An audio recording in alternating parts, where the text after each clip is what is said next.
என்னுடைய ஊழிய அனுபவத்தில் நிறைய வீடுகளிலே இந்த மனைவியை இழந்த அந்த நபர்களுக்கும் நான் ஜெபம் பண்ணுறதுக்காக போயிருக்கிறேன். அதே நேரத்தில் கணவனை இழந்த நிறைய சகோதரிகளுக்காக நான் ஜெபம் பண்ணுறதுக்காக போயிருக்கிறேன். ஆனால் இந்த ரெண்டு கூட்டத்திலையும் நான் அதிகமாக ரொம்ப கலங்கி போய் ரொம்ப மன கஷ்டத்தோடு வந்தவங்க யார் அப்படின்னு சொன்னால் இந்த மனைவியை இழந்த கணவனார் தான். நிறைய குடும்பங்களிலே தன்னுடைய கணவனை இழந்த மனைவிகளிலே நிறைய பேர் ரொம்ப போல்டாக இருக்கிறத நான் பார்த்தேன். அவங்க ரொம்ப தைரியம் உள்ளவர்களாக அவர்களே வேலை செய்து அவர்களே பிள்ளைகளை அவங்க கவனித்து அவங்க பிள்ளைகளை விசாரித்து அவங்க சில நேரங்களில் அவங்களுக்கு துக்கம் இல்லாமல் எல்லாம் இல்லை, ஆனால் அந்த கொடிய துக்கம் என்கிற ஒரு துக்கம் இல்லாமல் சரி ஓகே இனி என்ன பண்ணுறது, நம்ம வாழ்ந்து தானே ஆகணும், நம்முடைய பிள்ளைகளை கவனித்து தானே ஆகணும் அப்படின்னு சொல்லிட்டு எல்லா துக்கத்தையும் அப்படியே சகித்து கொண்டு அந்த குடும்பத்தை ரொம்ப அழகாக நடத்தி அந்த பிள்ளைகளை எல்லாம் நல்ல முறையில் கொண்டு வந்திருக்கிற நிறைய பேரை நான் கவனித்திருக்கிறேன். ஆனால் சில பெண்களை அப்படின்னா அந்த மனைவியை இழந்த கணவனாருக்கு பார்த்தீங்க அப்படின்னா நிறைய வேலை இருக்கும், நல்ல சம்பளம் இருக்கும், அவருக்கு நிறைய வருமானங்கள் இருக்கும், நிறைய வசதி வாய்ப்புகள் இருக்கும், எல்லாமே இருந்தும் அவங்களால அந்த வாழ்க்கையை கொண்டு போகவே அவங்க பெரிய தடுமாறுறதை நான் பார்த்துருக்கிறேன். இல்லை நான் இப்படி தனியாக வாழ முடியாது, ஒன்று எனக்கு இன்னொரு கல்யாணம் பண்ணிட்டா தான் பரவாயில்ல, எனக்கு ஒத்தாசைக்கு எனக்கு ஆள் தேவைப்படுது, நான் என்னால் மேனேஜ் பண்ண முடியல, இல்லை அப்படின்னா ஒருவேளை ரொம்ப வயதானவர்களாக இருந்தால் ஐயோ இனி என்ன பண்ண முடியும் அப்படின்னு சொல்லி ரொம்ப கவலையோட தங்களுடைய சரீரத்தை கவலைகளினாலே கெடுத்து அதுக்கப்புறம் அவங்க ரொம்ப ஒல்லியாகி அதுக்கப்புறம் அவங்களால அதை எதையுமே தாங்கிக்க முடியாமல் அப்படி கஷ்டப்பட்ட நிறைய தகப்பன்மாரையும் நிறைய சகோதரியையும் அப்போ பார்த்துருக்குறேன். அப்போது இதில் என்ன நம்ம கற்றுக்கொள்ளணும் அப்படின்னு சொன்னால், ஒரு வீட்டில் ஒரு கணவனார் முக்கியம்தான், ஆனால் அதை விட யார் முக்கியம் அப்படின்னு சொன்னால் ஒரு மனைவி, ஒரு பெண், அது மிக அவசியமான ஒன்று. நம்ம சில நேரங்களிலே உங்களுடைய வாழ்க்கையை பெண்களுடைய வாழ்க்கையை நம்ம ரொம்ப ஈஸியாக நம்ம நினச்சிருக்கிறோம். உங்களுடைய கேரக்டர் ரொம்ப குறைவான ஒரு கேரக்டராக அப்படி இருக்கிறது மாதிரி உங்களுக்கு தெரியும். ஆனால் உண்மையிலேயே இல்லவே இல்லை. புத்தி உள்ள ஸ்திரீ தன் வீட்டை கட்டுகிறாள். அப்போ ஒரு வீட்டை கட்டக்கூடிய பொறுப்பை ஆண்டவர் கணவனாருடைய கையில அல்ல மனைவியினுடைய கையில தான் கொடுத்திருக்கிறாரு. சம்பாதிக்க வேண்டிய பொறுப்பை ஆண்டவர் கணவனாருடைய கையில கொடுத்திருக்கலாம், இல்லைன்னா தலைமைத்துவத்தினுடைய பொறுப்பை கணவனாருடைய கையில ஆண்டவர் கொடுத்திருக்கலாம். ஆனா ஒரு வீட்டை கட்டக்கூடிய பொறுப்பை ஆண்டவர் யார் கையில தான் கொடுத்திருக்கிறார் அப்படின்னு சொன்னா ஒரு பெண்ணினுடைய கையில தான் ஆண்டவர் கொடுத்திருக்கிறாரு.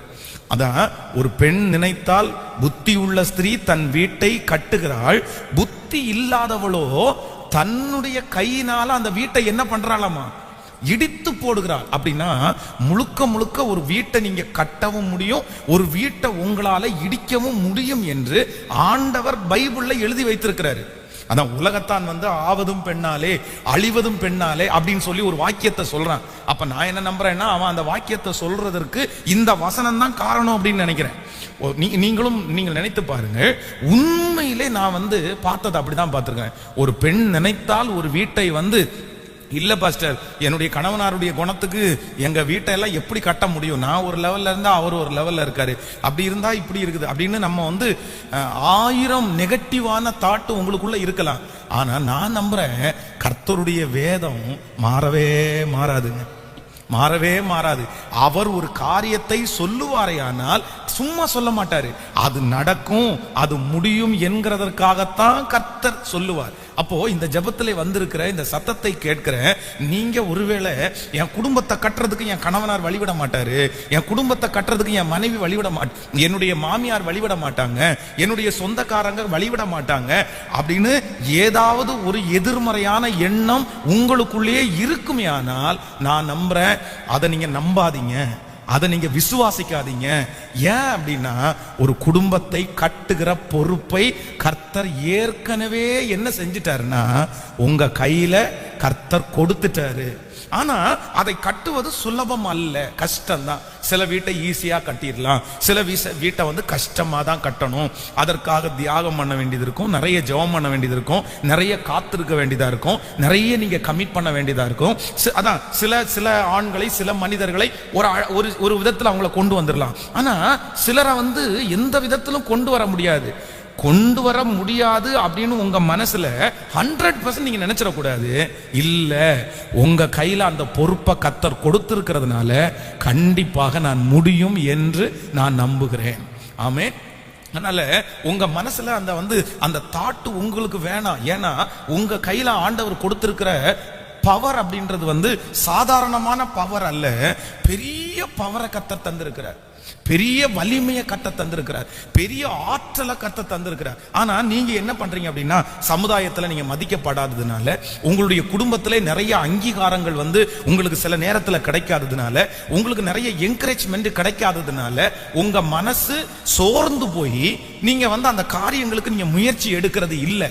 ஆனா இன்னைக்கு இந்த கூட்டத்துல ஒரு தீர்மானத்தோட போங்க, ஆண்டவரே என்னுடைய கையினால நான் என்னுடைய வீட்டை, என்னுடைய குடும்பத்தை நான் என்ன பண்ணுவேன் அப்படின்னா கட்டுவேன்ற ஒரு தீர்மானத்தோட போங்க.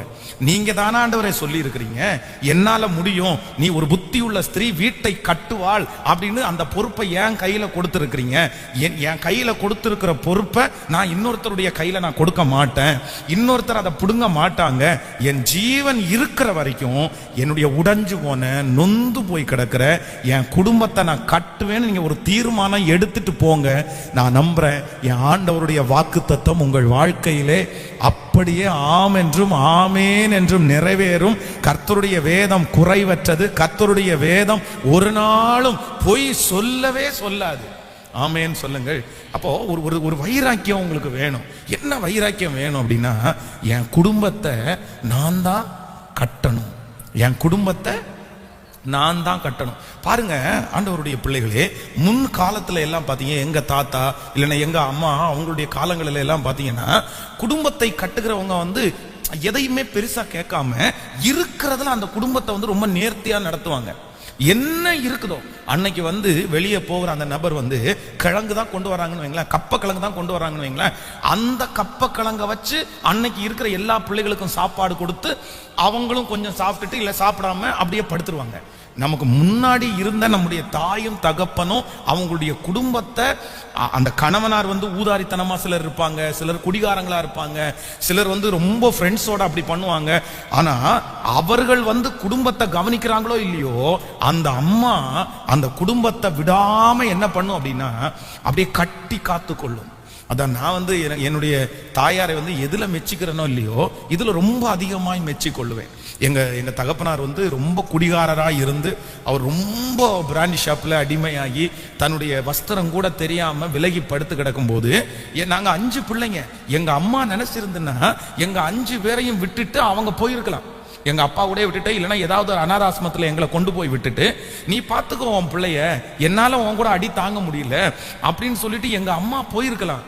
ஆனா அவ்வளவு நெருக்கத்தின் மத்தியிலையும், அவ்வளவு எங்க அப்பாவுடைய எங்க அப்பா நிறைய அடிச்சிருக்காரு, அதனாலேயே அவங்க நிறைய பலவீனம் ஆயிட்டாங்க. இப்ப எங்க அப்பா தாங்குறாரு எங்க அம்மாவை. ஆனா ஒரு காலத்துல அந்த குடி போதையின் மூலமாய் அறியாமையினால நிறைய அடி கொடுத்துருக்கிறாரு. அதெல்லாம் அவங்க உடம்புல இன்னைக்கு பாதிப்பா இருக்குது. ஆனா அவங்க நாங்க ரொம்ப அவங்கள மெச்சிக்கிறது என்னன்னா, அவ்வளவு பெரிய சூழ்நிலையிலையும் எங்களை விட்டுட்டு எங்க அம்மா போகணும்னு நினைக்கவே இல்லைங்க.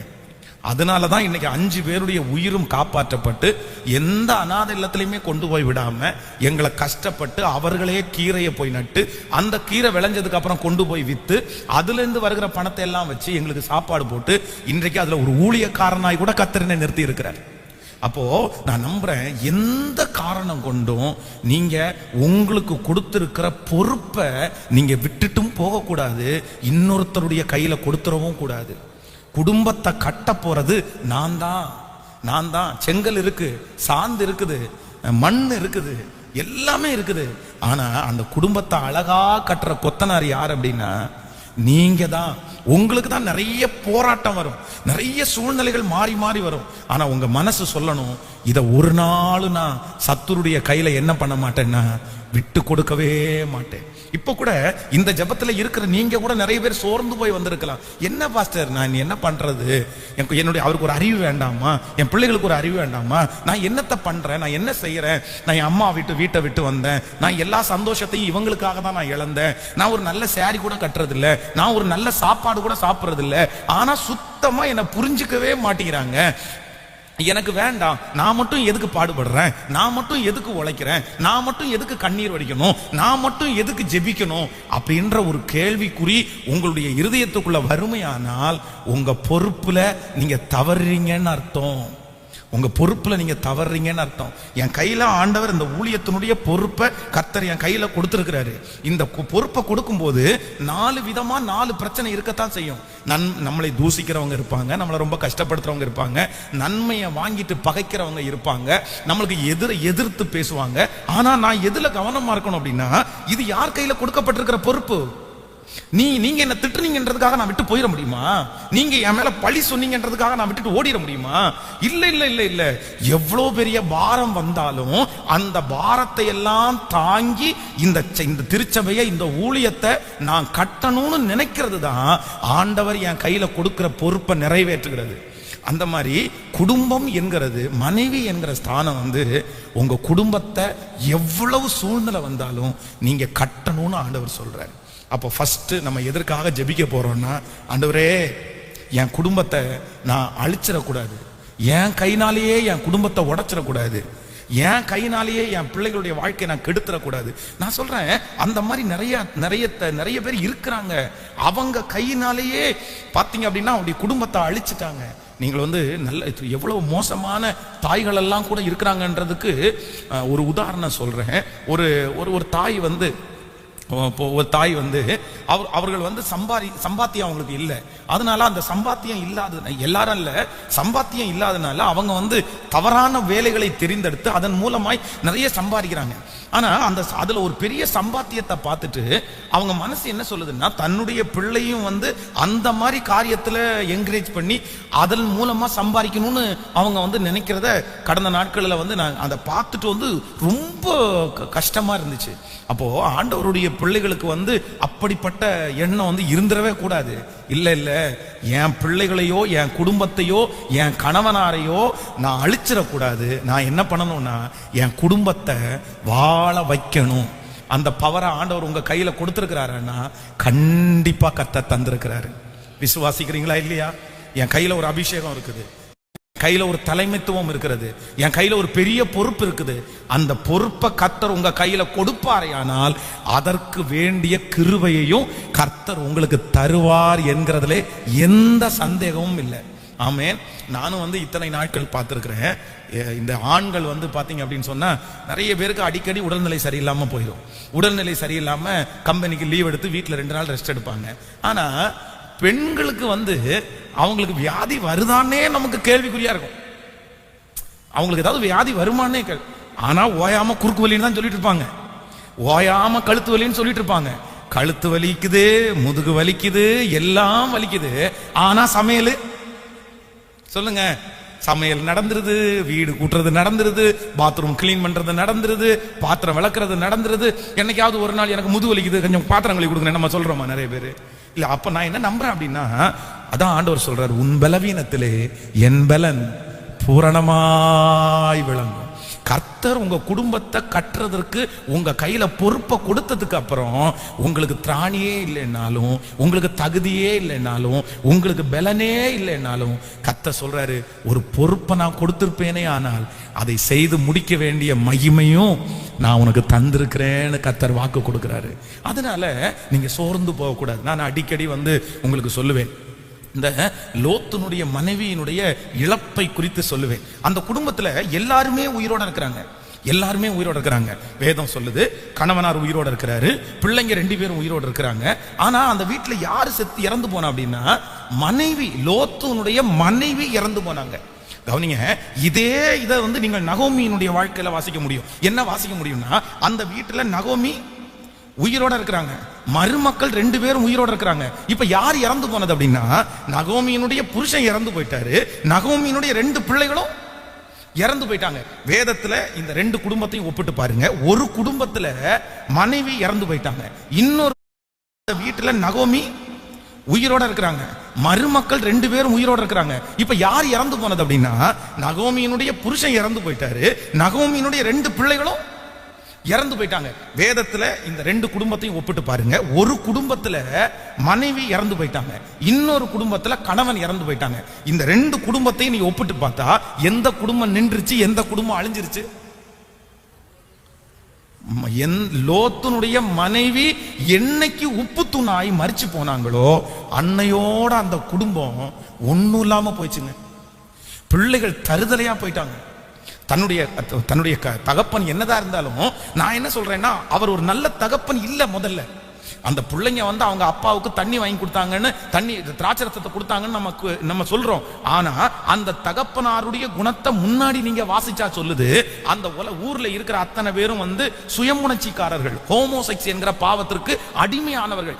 அவங்க எல்லாரும் 2 ஆம்பளைங்க வீட்டுல வந்த உடனே அவங்கள்ட்ட தப்பா நடக்கணும்னு எல்லாரும் கிளம்பி வரும்போது அவங்க அப்பங்கார என்ன சொல்றாரு அப்படின்னா, இதா எனக்கு முன்னாடி 2 வயசுக்கு வந்த பிள்ளைங்க 2 பேரும் புருஷன் அறியாதவங்க இருக்கிறாங்க, அவங்கள கொண்டு வந்து வெளியே விடுறேன், உங்களுக்கு இஷ்டமானபடி செய்யுங்கள். அப்போ நான் என்ன நம்புறேன் அப்படின்னா, அந்த தகப்பனுக்கும் பிள்ளைங்க மேல என்ன இல்ல, பாசம் இல்ல. இந்த பிள்ளைகளுக்கும் தகப்பன் மேல என்ன இல்ல, பாசமே இல்லை. இது எதனால வந்துச்சுன்னா, அந்த அம்மா ஒரே ஒருத்தர் அந்த குடும்பத்துல மிஸ் ஆனதுனால அந்த குடும்பமே சாபமான சன்னதியாக மாற்றப்பட்டுருச்சு. நான் சீக்கிரம் செத்து போகணும், நான் இந்த வீட்டில் ரொம்ப நாள் இருக்கக்கூடாது, என்னை எடுத்துக்குங்க ஆண்டவரே, நான் இந்த வீட்டில் வேஸ்ட், நான் இந்த வீட்டில் சும்மா இருக்கிறேன், எனக்கு எதுக்கு இந்த உயிர் இருக்குது, அவர் பார்த்துக்குவார் அவர் குடும்பத்தை, என் பிள்ளை என் குடும்பத்தை பார்த்துக்குவாரு அப்படின்ற நினைப்புல எந்த அம்மா எந்த சிஸ்டர் இந்த ஜெபத்தில் இருந்தாலும், ஆண்டவருடைய பிள்ளையே அந்த தப்பை நீங்க பண்ணாதீங்க. நீங்க மட்டும் உங்க குடும்பத்துல இல்லை அப்படின்னா உங்க குடும்பம் இன்னைக்கு இருக்கிற பாதுகாப்பு கூட உங்களுக்கு இருக்காதுங்க. உங்க பிள்ளைகளுக்கு இன்னைக்கு இருக்கிற பாதுகாப்பு, இன்னைக்கு உங்களால தான் உங்க பிள்ளைங்க பாதுகாக்கப்படுறாங்க, உங்களால தான் உங்களுடைய கணவன் பாதுகாக்கப்படுறாங்க. நீங்க அந்த ஸ்தானத்தை எதற்காகவும் எவ்வளவு பெரிய பிரச்சனை வந்தாலும், ஆண்டவரே நான் விட்டு கொடுக்க மாட்டேன் அப்படின்னு நீங்க ஜெபம் பண்ணணும். எனக்கு பலத்தை தாங்க ஆண்டவரே, எனக்கு தாங்கக்கூடிய சக்தியை தாங்க ஆண்டவரே, அப்படிதான் நீங்க கேட்கணுமே தவிர என்னை எடுத்துக்குங்க ஆண்டவரே நீங்க ஜெபிக்க கூடாது. நான் சொல்றேன், உங்க கணவனாருக்கு தெரியாது உங்க அருமை தெரியாது, உங்க பிள்ளைகளுக்கு உங்களுக்கு உங்க அருமை தெரியாது, திட்டுவாங்க. அதான் நீ என்னத்துக்கு உயிரோட இருக்கிற அப்படின்னு வாங்க, நீ இல்லை அப்படின்னா எனக்கு சமையல் பண்றதுக்கு ஹோட்டல் இல்லையான்னு வாங்க. ஆனா நீங்க இல்லாத அந்த வாழ்க்கை தான் அப்பதான் தெரியும். அதனால நான் உங்களுக்காக என்ன ஜெபிக்கிறேன்னா, உங்க எல்லாருக்கும் ஆண்டவர் நீடிய ஆயுள் தரணும், உங்க ஆயுச கர்த்தர் பெருக பண்ணணும். நீங்க உங்க வீட்டுல உங்க பிள்ளைகளுடைய பிள்ளைகளை பார்க்காம நீங்க என்ன பண்ணிடக்கூடாது அப்படின்னா, இந்த உலகத்தை விட்டே போயிடக்கூடாது. அதான் ஒரு மாசமான ஒரு பெண் வந்து இந்த காதல் திருமணம் செய்யறாங்க பாருங்களேன். அந்த பிள்ளைங்க வந்து தன்னுடைய வீட்டை எப்போ ரொம்ப மிஸ் பண்ணுவாங்க அப்படின்னா, மாசமா இருக்கும்போது தாங்க மிஸ் பண்ணுவாங்க. இந்த லவ் பண்ணி அம்மா அப்பாவை வெறுத்து ஓடுறாங்கல்ல அந்த பிள்ளைங்க, அவங்க எப்பவுமே அதை ஃபீல் பண்ண மாட்டாங்க. என்னதான் கணவனார் வந்து தங்கமா இருந்தாலும் அந்த நேரத்துல, அந்த குழந்தைய பெற்றெடுக்கிற நேரத்துல அவங்க என்ன நினைப்பாங்கன்னா, எங்க அம்மா என் கூட இருந்தா நல்லா இருக்கும் அப்படி. ஏன்னா அந்த வலி அந்த போராட்டம் யாருக்கு தெரியாது. கணவனார் நீங்க வந்து அப்படி இருக்கும்போது கணவனார் என்ன சொல்லுவாங்க தெரியுமா, ஆமா ஊர்ல ஒருத்தனும் வந்து குழந்தை பெற்றெடுக்கவே இல்லை அப்படின்னு தான் சொல்லுவாங்க. யாருமே குழந்தைய பெற்றெடுக்கலையா, நீ மட்டும்தான் என்னமோ, எங்க அம்மாவும் 11 பெத்தா, இப்படிப்பட்ட வார்த்தை தானே பேசுவாங்க. எங்க அம்மாவும் 11 பெத்தா. ஆனா ஒரு உயிர், நீங்க இன்னொரு உயிரை உங்க வயித்துல நீங்க என்ன பண்றீங்க, சுமக்குறீங்க. அதனுடைய வலி கர்த்தருக்கு தெரியும், அதுக்கப்புறம் உங்களுக்கு மட்டும்தான் தெரியும். அதுதான் ஆண்டவர் சொல்லும் போது சொல்றாரு, சகோதரியானவள் பிள்ளை பேற்றினால் ரட்சிக்கப்படுகிறாள். அப்புறம் உங்களுக்கு வந்து அந்த வலிய ஆண்டவர் சொல்றாரு, நீங்க ரட்சிப்புக்கு அதை கொண்டு கம்பேர் பண்றாரு, இது பெரிய தியாகம் அப்படின்னு ஆண்டவர் சொல்றாரு.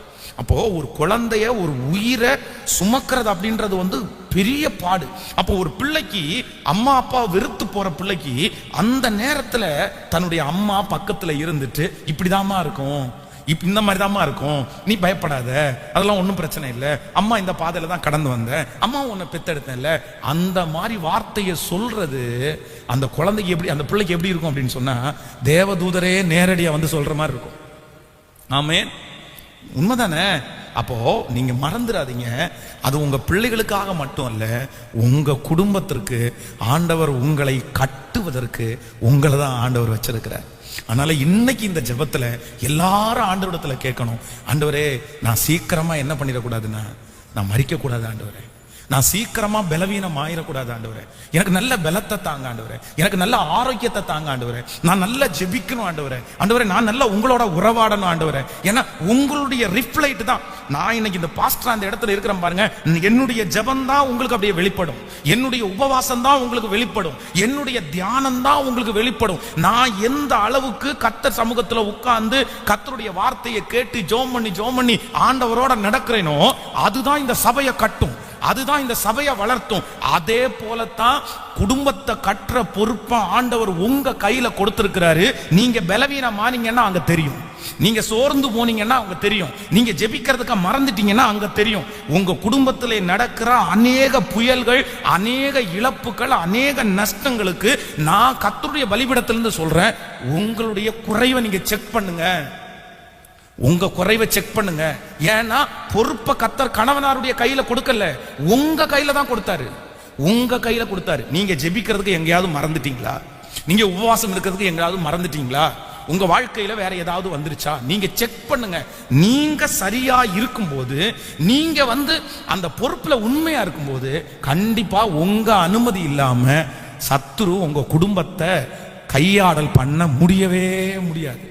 ஆமென் சொல்லுங்க.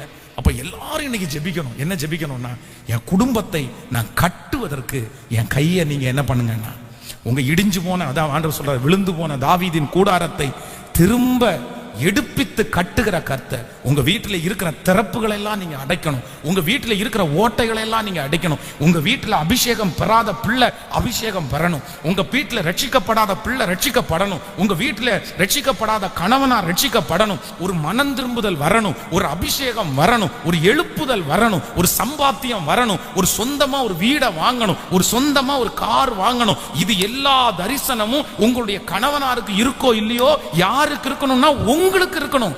ஏன் அப்படின்னா குடும்பத்தை கற்ற பொறுப்பை கர்த்தர் உங்க கையில கொடுத்துட்டாரு, உங்க கையில கொடுத்துட்டாரு. அப்ப இன்னைக்கு கேட்க போறேன் எல்லாரும், ஆண்டவரே என் குடும்பத்தை நான் என்ன பண்ணணும் அப்படின்னா கட்டணும், என் குடும்பத்தை கட்டணும், என் குடும்பத்தை நான் கட்டணும் ஆண்டவரே, என் வீட்டை நான் கட்டணும். அப்புறம் கர்த்தருடைய வருகை தாமதிச்சுன்னா அப்படியே வயசாய் நீங்க மரிக்கும் போது எப்படின்னா, என் குடும்பத்தை நான் என்ன பண்ணிட்டேன்னா கட்டி நான் ஃபினிஷ் பண்ணிட்டேன், என் வீட்டை கட்டிட்டேன், என் பையன் செட்டில் ஆயிட்டான், என் பொண்ணு செட்டில் ஆயிட்டா, என்னுடைய வீடு கட்டப்பட்டுருச்சு, அவ்வளவுதான் அவ்வளவுதான், என் கணவனார் செட்டில் ஆயிட்டாரு. இன்னும் ஜெபிக்கும் போது உங்க கணவனார் ஃபர்ஸ்ட் மரிக்கட்டும், ஆனா நீங்க ஃபர்ஸ்ட் மரிக்க கூடாது. இந்த ஜெபத்துல இருக்கிற ஒவ்வொருத்தரும் என்ன ஜெபிக்கணும்னா, ஆண்டவரே என்னை எடுத்துக்காதீங்க, என்னை எடுத்துக்காதீங்க, என் கணவனார வழி அனுப்புனதுக்கு அப்புறம் நான் போகணும்னு ஜெபம் பண்ணுங்க. ஏன் அப்படின்னா, உங்க கணவனார் போனதுக்கு அப்புறம் உங்க ஆயுஸ் நாட்கள் 1 வருஷமோ 2 வருஷமோ 5 வருஷமோ நீங்க சமாளிப்பீங்களான்னு கேட்டா கண்டிப்பா சமாளிப்பீங்க. உங்களுக்கு எது போதும் தெரியுமா? ஆலயம் போதுங்க, வார்த்தை போதுங்க. உங்களுக்கு இது இந்த சர்ச்சுக்கு மட்டும் வர்றதுக்கு உங்களுக்கு விடுதலை இருந்துச்சுன்னு வைங்களேன், கர்த்தருடைய வார்த்தையை மட்டும் கேட்கறதுக்கு விடுதலை இருந்துச்சுன்னு வைங்களேன், 3 நேரத்துக்கு ஒரே நேரம் சாப்பிட்டுட்டு சர்ச்சிலேயே ஒரு வாரத்துல படுத்து சத்தியத்தை கேட்டுட்டு பரலோகம் போயிடலான்ற எண்ணம் உங்களுக்கு இருக்கா இல்லையா? நீங்க யாருமே இல்லாம ஆண்டவருடைய வார்த்தையும் அவருடைய சமூகம் இருந்தா வாழ்ந்துருவீங்க. ஆனா உங்க கணவனார நீங்க நினைச்சு பாருங்க, நீங்களே கற்பனை பண்ணி பாருங்க. எல்லாத்துக்கும் யார் வேணும் தெரியுமா? சொல்லுங்க. எல்லாத்துக்குமே நீங்க வேணும். ஒரு தண்ணி எடுத்து கொடுக்கணும்னா கூட, தண்ணி எடுத்துட்டு வா, டவலை எடு, தண்ணியை பிடிச்சி வச்சியா. அந்த மாதிரி நிறைய பேர் தன்னுடைய மனைவியை டிபெண்ட் பண்றவங்க தான் இருக்கிறாங்க. அதனால ஆண்டவரத்துல எல்லாரும் கேட்கணும், ஆண்டவரே என் குடும்பத்தை நான் என்ன பண்ணணும்னா கட்டணும். அது பொல்லாம இடிஞ்சு போய் கிடக்கலாம், ஆனா கர்த்தர் உங்களுக்கு கையில அபிஷேகத்தை கொடுத்துட்டாரு. நீங்க கட்ட முடியும், நீங்க கட்ட முடியும், நீங்க கட்ட முடியும். ஆமென் சொல்லுங்க. அப்போ அப்படியே கையை எல்லாரும் உயர்த்தி கர்த்தரிடத்துல, ஆண்டவரே நீர் தான் வாக்கு கொடுத்திருக்கிறீர், வேதம் சொல்லுகிறது, புத்தி உள்ள ஸ்திரீ தன் வீட்டை கட்டுகிறாள். புத்தி உள்ள ஸ்திரீ தன் வீட்டை கட்டுகிறாள். அப்பா, இந்த வார்த்தையை சொன்னது நீர் ஆண்டவரே. ஒரு புத்தி உள்ள ஸ்திரீ ஒரு வீட்டை கட்டுவான்னு பைபிள் சொல்லுது. நான் புத்தி உள்ள ஸ்திரீயா என்ன மாத்துங்க, ஞானம் உள்ள ஸ்திரீயா என்ன மாத்துங்க. புத்தி இல்லாதவள் தன் கையினாலே தன்னுடைய வீட்டை உடைச்சு போடுவான்னு பைபிள் சொல்லுது. இல்ல, நான் புத்தி அற்ற ஸ்திரீயா இருக்க கூடாது. புத்தி உள்ள ஸ்திரீயா இருந்து என்னுடைய வீட்டை நான் கட்டுறதற்கு என்ன நம்புங்க ஆண்டவரே. இந்த வார்த்தை என்னிலே நிறைவேறணும். என் தலை மேல அது அப்படியே நடக்கணும்னு ஜெபம் பண்ணுங்க. என் தலை மேல அப்படியே நடக்கணும் ஆண்டவரே. இயேசுப்பா, நான் அதுல உண்மையா இருக்கணும் ஆண்டவரே. ஸ்தோத்திரம், ஸ்தோத்திரம், ஸ்தோத்திரம், ஸ்தோத்திரம். நீர் இரக்கம் செய்கிறவர், நீர் இரக்கம் செய்கிறவர். எல்லாரும் அப்படியே ஜெபம் பண்ணுங்க. அப்பா, என்ன அப்படி நம்புங்க ஆண்டவரே. ஆண்டவரே, நான் என்னுடைய வீட்டை கட்டணும்னு ஜெபம் பண்ணுங்க. என்னுடைய வீட்டை கட்டணும், என் குடும்பத்தை கட்டணும், என் மகனுடைய வாழ்க்கையை கட்டணும், என் மகளுடைய வாழ்க்கையை கட்டணும். ஹல்லேலூயா. தேவனே, அதற்கு நீர் என்னை நம்புவீராக. ஸ்தோத்திரம். கேளுங்க, அந்த கிருபையை கேளுங்க. அப்பா, அந்த கிருபையை தாரும் ஆண்டவரே. ஸ்தோத்திரம், ஸ்தோத்திரம், ஸ்தோத்திரம். எனக்கு வேண்டும் ஆண்டவரே. ஓ ஹல்லேலூயா. இன்னும் தேவை கிருபை தாருமே. எனக்கு இன்னும் தேவை கிருபை தாருமே. கேட்டுக்கொண்டே இருக்கலாம் பாரும். எனக்கு இன்னும் தேவை, எனக்கு தேவை ஆண்டவரே.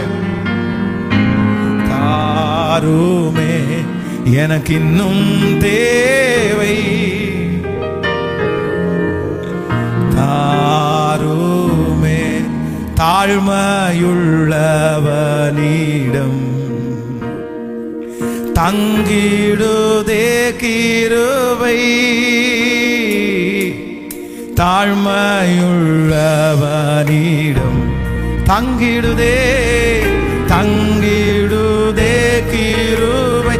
மனம் தளர்ந்த நேரத்திலும், மானம் தளர்ந்த நேரத்திலும், பலவீன சரீரத்திலும், மானம் தளர்ந்த நேரத்திலும், பலவீன சரீரத்திலும் போதுமேவும் கிருபை தாருமே. போதுமேவும் கிருபை தாரும். தம் கிருபை பெரிதல்லோ, தம் கிருபை பெரிதல்லோ. என் ஜீவனிலும் மதை இம்மட்டும் காத்ததுவே, இம்மட்டும் காத்ததுவே. இன்னும் தேவை, இன்னும் தேவை கிருபை தாருமே. இன்னும் தேவை. சொல்லுங்க, அப்படியே கைகளை உயர்த்தி சொல்லுங்க. இன்னும் தேவை, இன்னும் தேவை, இன்னும் தேவை கிருபை தாருமே. என் குடும்பத்தை கட்ட எனக்கு இன்னும் கிருபை தேவை. எனக்கு இன்னும் கிருபை தேவை. எனக்கு இன்னும் ஞானம் தேவை. நீர் அதை தாரும் ஆண்டவரே. ஆமென்.